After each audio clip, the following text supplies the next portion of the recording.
I did flip throughs of the other 4 books. This is the 5th one. I did all 20 pages at once, and I did a walkthrough of it with some of the plants laid out on top and identified them.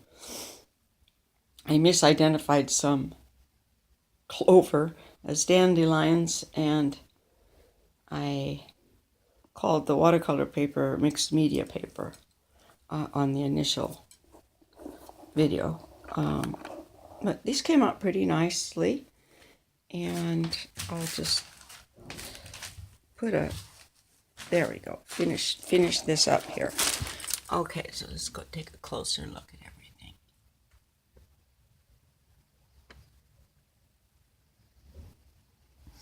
There's the 2 from watercolor pencil that I put on before I boiled it, and there's what's left of the 1 there. But this helped me to reassemble my pages into pairs. Here's number 3 and 4. These are the mixed media paper.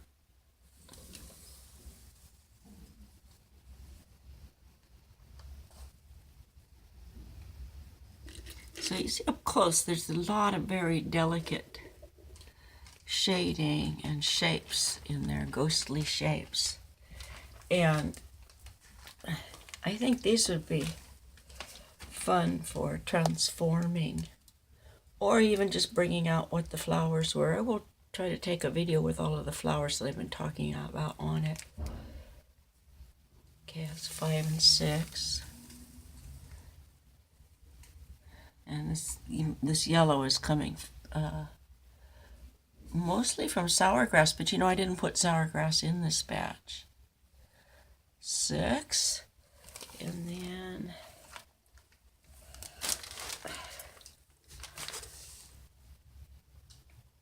seven and 8.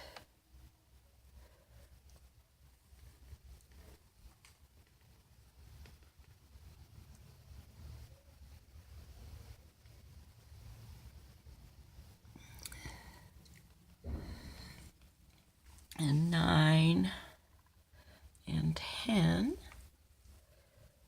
Eucalyptus. Boy, these came out spectacularly well. I'm going to go back down to the park and do some more. These are very satisfying. And I just threw a big bunched up handful in.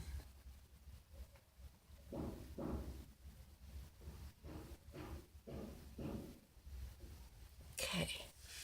So those are the mixed media paper. These coming up, and as I said, it looks like the mixed media paper kind of brings out a little more color. Okay, here's the mixed media. There's the watercolor paper, a sort of similar one. But the depth of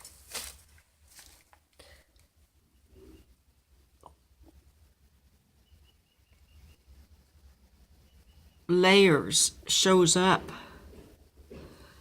more on this watercolor paper, and that's what watercolor paper is meant to do.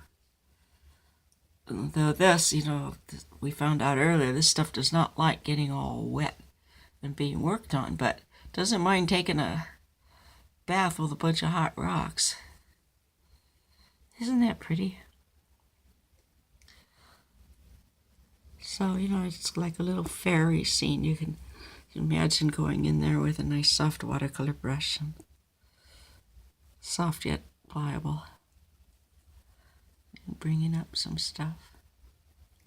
Okay, so that's page 1 and 2 on the watercolor paper. And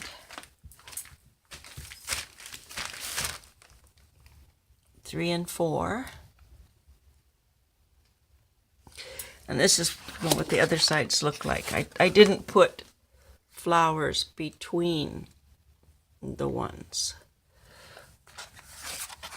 I only made in sets. That's another thing that makes it a little bit easier to keep track of them. So what do we hear? 5 and 6? No, 3 and 4. This one's very, very soft. This is the one that had those red flowers on it that I picked in order to not have flowers right where the cats were waiting for them to come drink. And let's see, this looks like it's upside down. This is number 6. Yeah, and there's number 5.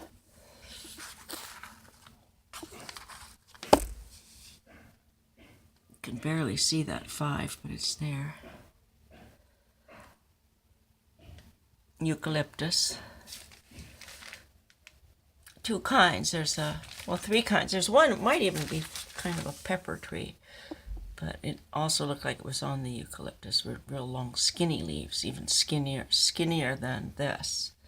More like a pepper tree, but with the long ones and also the round, like silver dollar eucalyptus leaves, both. Oh, just came out so nice. But you see what I mean about the depth. There's more clarity back there in those background leaves. It's here. Okay, this is the mixed media paper. That, by the way, is a round eucalyptus leaf.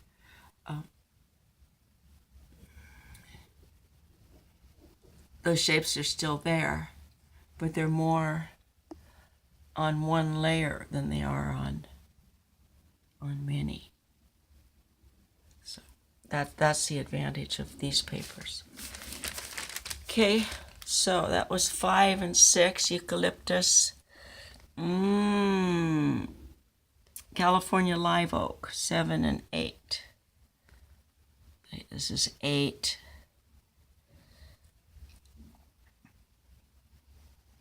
And clover.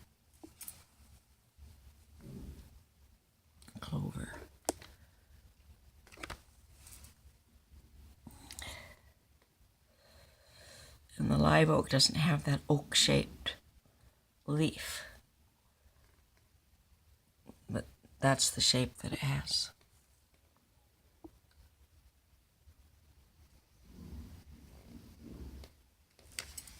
Let's put these 2 together.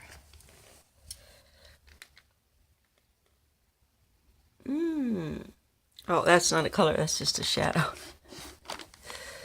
And then the sycamore here.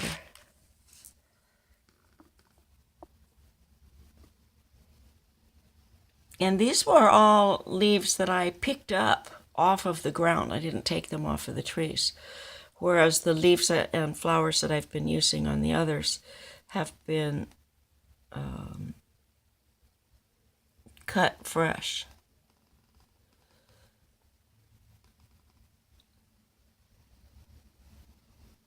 This one has some pretty detail in it. So these really are great journaling pages because the closer you are, the better they look. You know, they're delicious. So that was 9 and 10, and then I put in 2 buffer pages on the bottom and just threw, I think it was a bunch of leaves of those red flowered hedge. I thought they would be more spectacular, but they're pretty plain. Okay, so this is a buffer page, and that was then on the bottom. These bottom pieces are kind of nice to look at and imagine faces. And again, I like looking at these on the video after I'm done with them, and I can imagine more things.